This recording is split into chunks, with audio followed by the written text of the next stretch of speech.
माझ्या लग्नाला 5 वर्ष होऊनही मोर्शीमध्ये राहून मी एवढं सुंदर देवस्थान कसं काय मिस केलं ना, मलाच माझं माहिती नाही. पण दैवयोगाने का होईना आज आम्हाला तिथलं आमंत्रण होतं बर्थडेचं, पहिला बर्थडे होता आणि त्याकरता आम्ही निघणार होतो. सो आज तुम्हाला मी मोर्शीमध्ये एवढं सुंदर मंदिर दाखवणार आहे ना, की तुम्हाला जरी माहिती नसेल तर त्याची हिस्ट्री पण सांगते आणि ते सुंदर मंदिर तुम्ही व्हिजिट करावं अशी सुद्धा माझी इच्छा आहे. तर सर्वात आधी बर्थडे सेलिब्रेशनला जाण्याकरता आम्ही एक बर्थडे गिफ्ट घेऊन घेतलं. जे विनिशाला सर्वात जास्त आवडलं ते घेतलं आणि तिच्याच चॉईसचं गिफ्ट तिच्यासमोर पॅक करून आम्ही निघालो. तेवढ्यात हा छोटू फॉलोवर पण भेटला. हा बोलला, की "तुम व्लॉग बनाते हो ना?"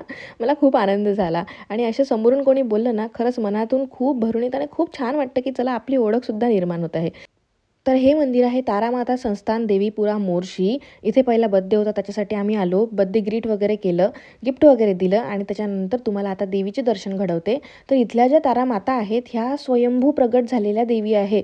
या देवीची हिस्ट्री सांगायची झाली तर ही देवी सगळ्यात जुनी देवी आहे. म्हणजे मोर्शीमध्ये या देवीची ओळख एक जुनी देवी असं सुद्धा आहे आणि मोर्शीची देवी असं सुद्धा ओळख आहे. खूप आधी आणि फक्त मुखवटा, पूर्ण मूर्ती नाही आहे, फक्त मुखवटा या देवीचा प्रगट झालेला होता आणि तुम्ही सुद्धा दर्शन घेऊन घ्या. आणि बघा किती सुंदर हा फक्त मुखवटा असूनही किती बोलका असा हा मुखवटा आहे. असं मन करत होतं तिथे बसूनच राहावं आणि तिथे बसूनच छान छान अशा गोष्टी गप्पा करावं देवीसोबत. एवढं असं वाटत होतं की आय कॉन्टॅक्ट करते देवी डायरेक्ट. खूप भारी आणि खूप प्रसन्न वाटलं आणि असं वाटलं की एवढा हिडन जेम आपण मोर्शीमधला अजूनही कसा बघितला नाही.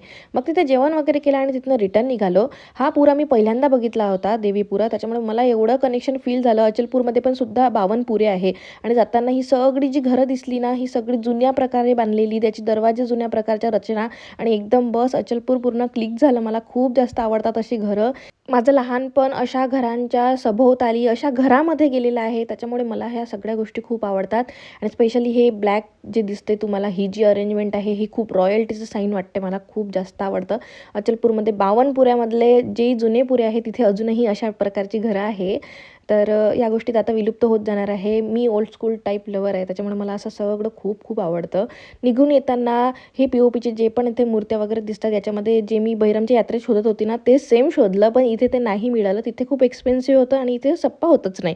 तर मग जे आवडलं ते घेतलं. हॅपी मॅन पण घेतला. ॲक्च्युली हॅपी मॅन गिफ्ट आलेला असायला हवा, पण विनिशाला तो आवडला होता म्हणून घेतला. चला भेटूयात नेक्स्ट व्लॉगमध्ये. जय गजानन माऊली. व्हिडिओ आवडला असेल तर नक्की फॉलो करा. बाय.